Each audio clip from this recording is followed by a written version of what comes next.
With the impending world calamities, do you have your first aid kit up to snuff? Yeah. Although they might already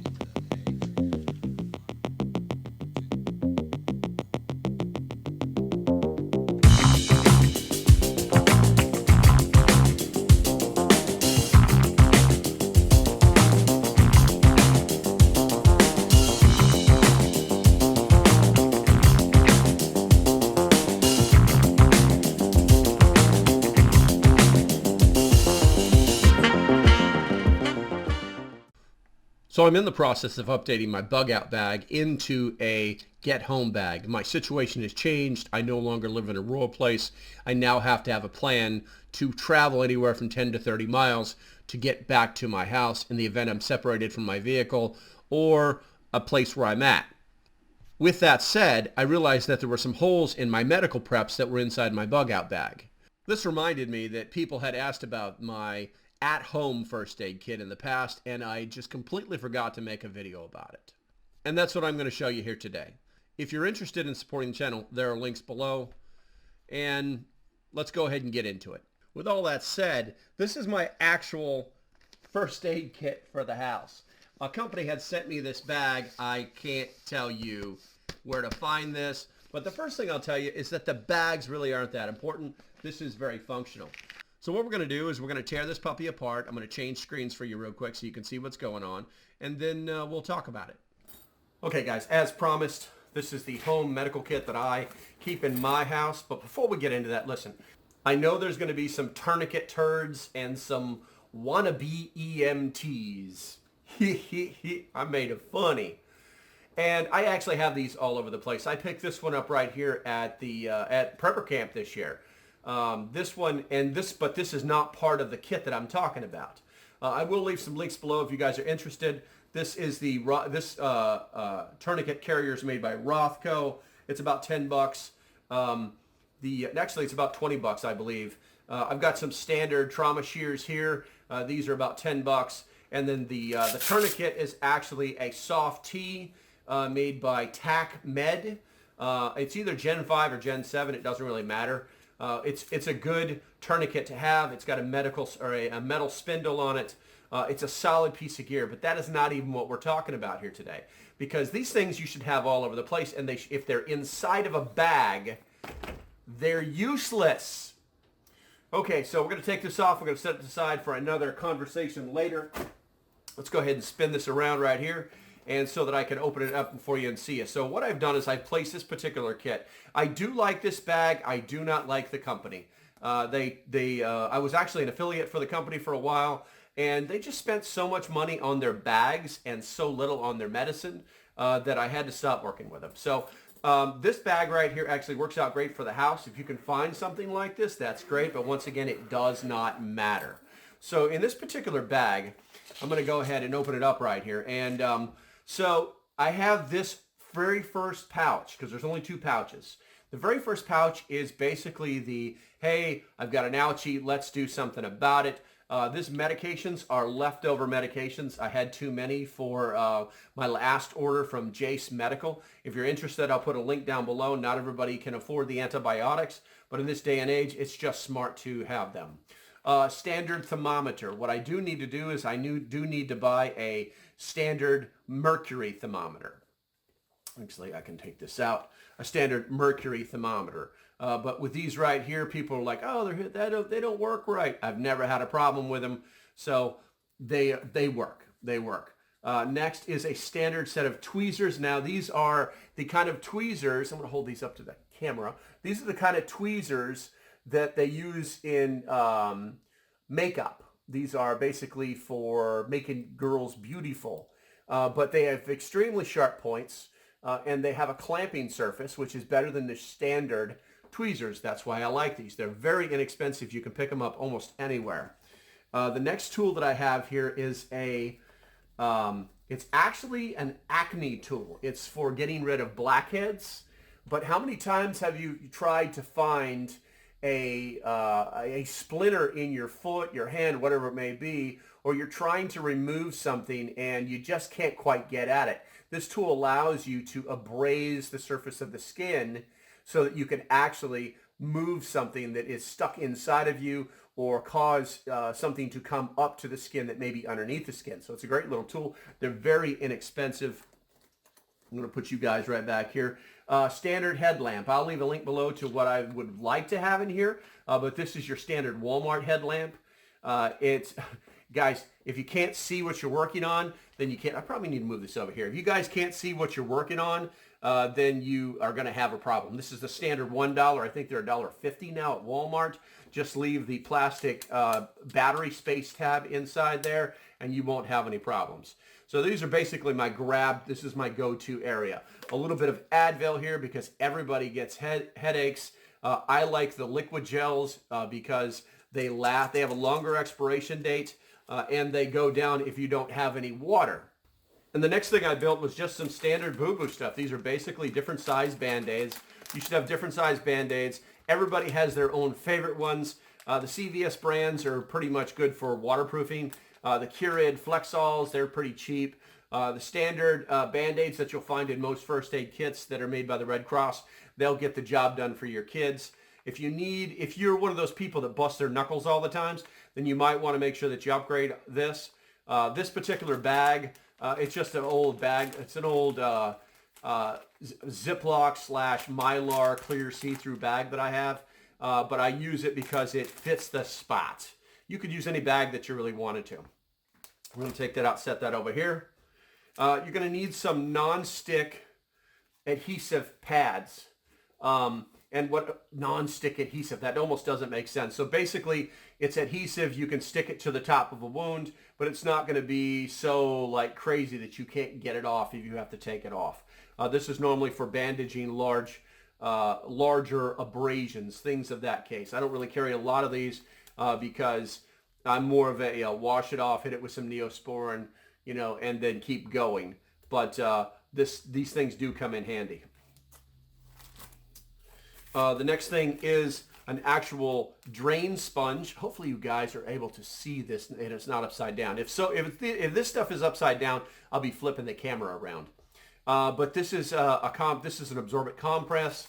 It's basically designed to suck up blood, but also to be used as a light bandage. All right, and then obviously inside of here, this is some of the medication that I've been able to obtain through Jace Medical.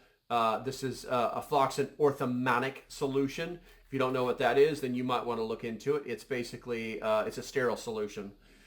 This one over here is a, where are we at here? Trimedical anesthesia. This is basically triple antibiotic. It's for cleaning out wounds, things like that, and treating them.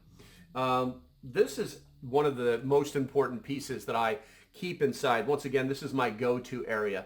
If somebody's sick, not feeling well, I can take their temperature. I can get their, it's a pulsometer. And you literally just turn the damn thing on and it starts to talk to you. It starts doing stuff for you almost magically. It's going to tell you whether your body's getting enough oxygen. Oh, look, I'm healthy. And whatever your pulse is. And it'll do a current pulse. Man, my pulse is a little high right there. That's because I'm making a kick-ass video. And then when you're done, you just take your finger out of it and you're done. I always recommend that people get one of these. I'll get you a link to one that you can buy, and you can go from there. But it's definitely something I think that every kit should have. Also, Neosporin foaming liquid. This is great for kids because you can literally use it to clean an abrasion out at the same time you're actually putting antibiotics onto the abrasion. And it doesn't upset kids the way flat-out alcohol does. One of my favorite little things right here is the New Skin. New Skin is spray-on, and it's for light cuts and abrasions. You can literally get in there and clean the wound out. And when I say wound, I mean like, hey, you just basically got a little scrape. You can clean it out. You can put a little bit of antiseptic on the top of it. I recommend mostly alcohol in this particular case. That way it still has something to bond to. And then you just spray the wound with this and it seals the wound up. So I recommend this is it. So basically the Boo Boo kit is out here on the top and you'll be able to get to all of this stuff rapidly. Shut up, phone. All right, so we're going to go ahead and we're going to close this up just so we can open the main pouch. Inside the main pouch, things get a little bit more serious. This is not a bullet kit, guys. This is not a bullet kit. All right, so here on the top, we have my go-to stuff right here. If I need this, it's just, I don't like to bury medications. In these kind of kits, what happens is if you put medications inside of them, they normally find their way to the bottom, which is fine if you're in an emergency situation, but I don't like to bury the medications. So this one over here, this is, I want to say this is, what is this? This is allergy medicine, diphenhydramine. So if somebody's having an allergy attack or they're having some kind of phylactic shock, you can do that if they're capable of swallowing. This one right here, this is anti-diarrheal. This is great if you're not feeling too great. You can get right at it. Some standard triple antibiotic. What do we got here? Some more antibiotic cream because some people prefer creams. Standard pocket knife. It does not have to be fancy, guys. I cannot express enough that a pocket knife just has to work. It has to be accessible, it has to be usable, and it has to be sharp. And that's it. That's all it has to be. Anything more than that, you're literally throwing your money away. And so I keep a pocket knife in here because you never know. You just never know when you're going to need a pocket knife. Now, you're probably seeing something that's a little bit different. I keep a set of kitchen shears, and I've actually used these to sterilize things with heat. I've heated this up. You can see it's got burn marks on it. And I use this because with trauma shears, you have a thumb hole and then you have your hand hole. And most trauma shears, unless they're very expensive, have very small hand holes. So you can't really get in there to get anything. With these things actually cut up gauze very, very well.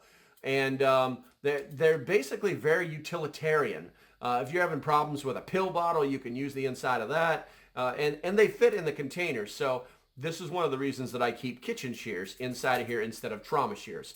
If I'm in a situation that is trauma related, then obviously I'm going to break out one of my trauma kits. So this is more for boo-boos and fixing up cuts and scrapes and wounds and things like that. There won't be any minor surgery happening out here today. Okay, so working from the right to left, because I might put some of this stuff together back in here so that you can actually see it'll maintain its shape. First thing over here, we got some hand sanitizing towelettes. They're very simple to find. They're very easy to use. They do reseal. That way you don't have to play the whole ripping things open and playing with little things. And I think I have some of those in here too. But for the most part, these are going to be the ones that are going to work for me. The next thing is obviously just some standard pain relief medication. I believe this is basically the equivalent of Tylenol. It's good to have different types. On the other side, you saw that I had something other than Tylenol, and that works for different people. Right here, a pressure cuff. You just put this on the wrist of somebody. This is better than having nothing, guys. It's a simple pressure cuff. Between this and the pulse oximeter, I can really get a look at what's going on with somebody, and it's great for kids and the elderly. Trying to manipulate a child or the elderly is a real pain in the ass. You just put this thing on their wrist, you hit that button, and you tell them to sit still, and you find you basically can calm them down a little bit. So I keep this inside of my first aid kit. Also over here, I've got a medical tape dispenser. This is the 1-inch medical tape. This is the non-toxic kind. I keep it in a kit because when they roll around, it can become a real pain in the ass, and trying to find the edge of that tape. As you can see, the edge of the tape is right there waiting for me. Also, I keep about 2 to 3 sets of the standard neutral gloves. I'm a size medium. And then I keep this bad boy right here. I used to keep a regular, and this particular one's seen some work because I've actually had to use it a few times and cut it off, and it's rolled around a little bit. But this is the kind of bandage that wraps around itself. You can use it for a pressure bandage if you need to. You can use it to hold down a major bandage. You can use it to wrap a wound or create a splint with a non-moving object. So I keep these inside here. Unfortunately, they don't normally sell them in single rolls, so you'll probably have to buy them in the 3 or 5 roll. It probably costs you about $10. But these things are great if you have multiple kits. You can use them for everything. Okay, this is my biggest piece of life-saving equipment. This is my Israeli bandage, and this is only broken out if I've got a serious bleeding problem. We're going to move that off to the side. And then we've got, for the media bleeds, we've got some stop bleed. Like I said, we've got some antiseptic wipes. I can use these to clean off utensils or whatever it is. I've got some of this Silvex, used to be known as Silvadyne, but this is the silver gel that you can put on wounds. It's considered an antiseptic. So you can do all that. We're going to stick you right back in there.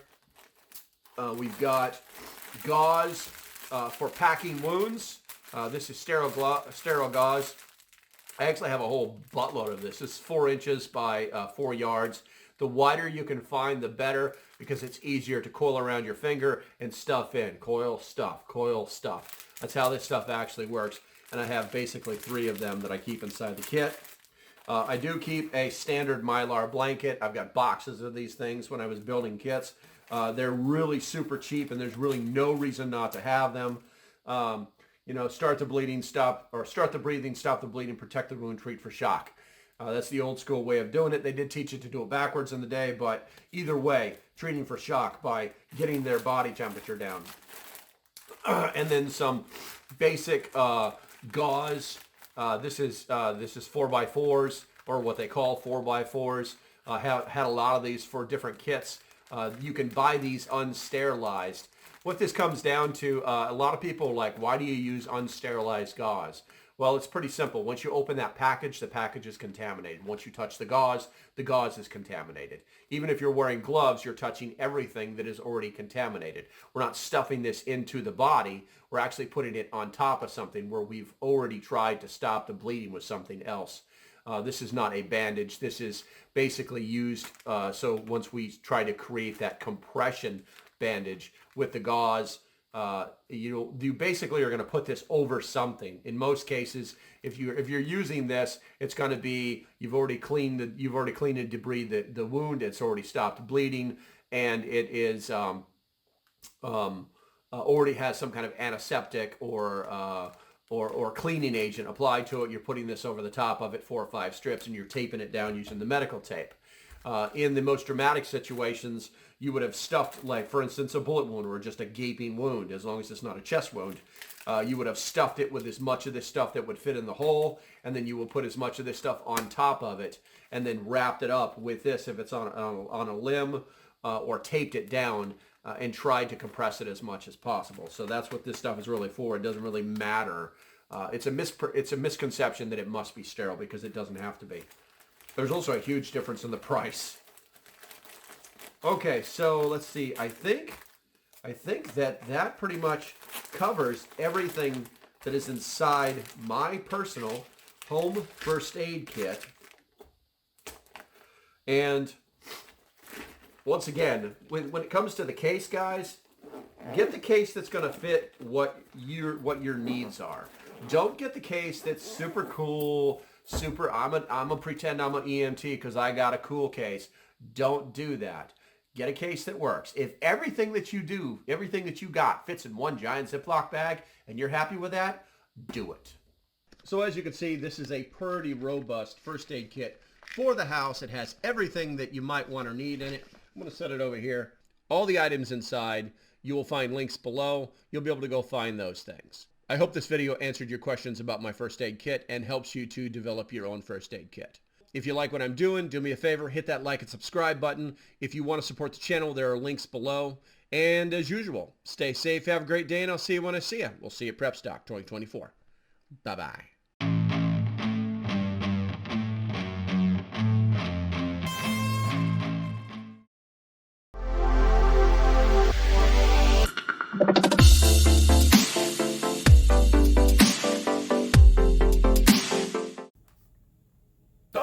You're still here. Well, since you are, I want to tell you about PrepStock 2024. It's a year out from now.